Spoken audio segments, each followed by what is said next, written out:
Mientras desataban el burrito, sus dueños les dijeron: ¿por qué lo desatan? Y ellos contestaron: porque el Señor lo necesita.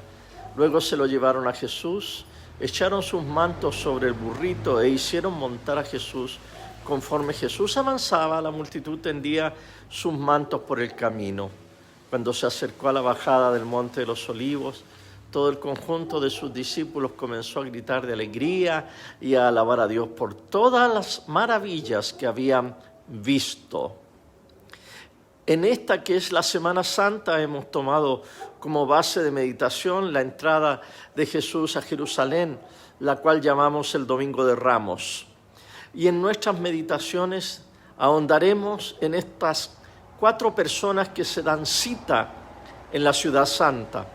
Jesús, el centro y el motivo de todo el relato, José, Caifás, Poncio Pilato y el rey Herodes. Hablemos del sumo sacerdote Caifás. Para eso tenemos que adelantarnos en la historia hasta el jueves en la noche, cuando Jesús se retiró del aposento alto y se fue con sus discípulos a un jardín en el Monte de los Olivos, en donde estuvo orando.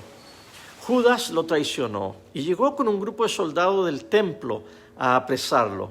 Lo llevan ilegalmente a la casa del sumo sacerdote para ser interrogado. Esto aconteció a medianoche del jueves y pasó las primeras horas del viernes enfrentándose a José Caifás. El sumo sacerdote era nombrado por el Imperio Romano. Los judíos no tenían autoridad para nombrar a sus representantes. Usted habrá notado que se mencionan a 2 sumos sacerdotes, Anás y Caifás. Anás era el suegro de Caifás. Anás había cometido cierto delito económico y lo habían destituido y nombrado al yerno en su lugar. Sin embargo, los 2 compartían el puesto. Jesús, en su coronación en la ciudad capital de Jerusalén, tiene que enfrentarse a las potestades y principados de este mundo. Caifás representa el poder de la religión, aunque la religión judía estaba sometida a la bota de Roma. De hecho, las vestimentas que usaba el sumo sacerdote en las principales ceremonias del templo se guardaban en la fortaleza Antonia, que era el cuartel militar de los romanos, desde donde vigilaban y controlaban las multitudes que venían al templo.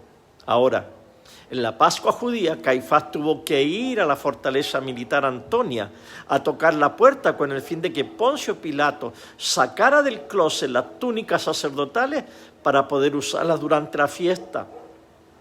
Una vez usadas, debía devolverlas a los militares romanos. Cuando interrogaba a Jesús y los testigos falsos no podían ponerse de acuerdo cómo perjudicar a Jesús, Caifás pierde la paciencia y le pregunta directamente al Señor si él era el Cristo, el Hijo de Dios. Jesús le contestó: tú lo has dicho, y además desde ahora verán al Hijo del Hombre sentado a la diestra del Poderoso y venir en las nubes del cielo. Con esa respuesta Jesús firmó su sentencia. Caifás se rasgó la túnica que le había pedido a Pilato y acusa a Jesús de blasfemia y pide la pena de muerte. Los primeros que lo condenan son los religiosos judíos. Los primeros que lo escupieron, le dieron puñetazos y se burlaron de él, fueron los principales sacerdotes. Lo ataron y se lo llevaron a Poncio Pilato. Los judíos no podían imponer la pena capital, que para ellos era apedreamiento. Por eso el poder religioso entregó a Jesús al poder militar para que lo crucificaran. No perdamos de vista esta semana esta verdad. Jesús sube a Jerusalén para ser coronado como el rey de los judíos y el rey del universo. Invade Jerusalén con un ejército de discípulos pacíficos. Durante su invasión va bendiciendo y sanando a la gente. Al llegar a la capital se enfrentó a los poderes y potestades que gobiernan este mundo.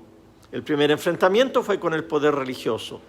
Caifás lo condena a muerte por haberse declarado hijo de Dios, el Mesías, el Hijo del Hombre, sentado a la diestra del poder en las alturas. Ellos no pueden reconocerle.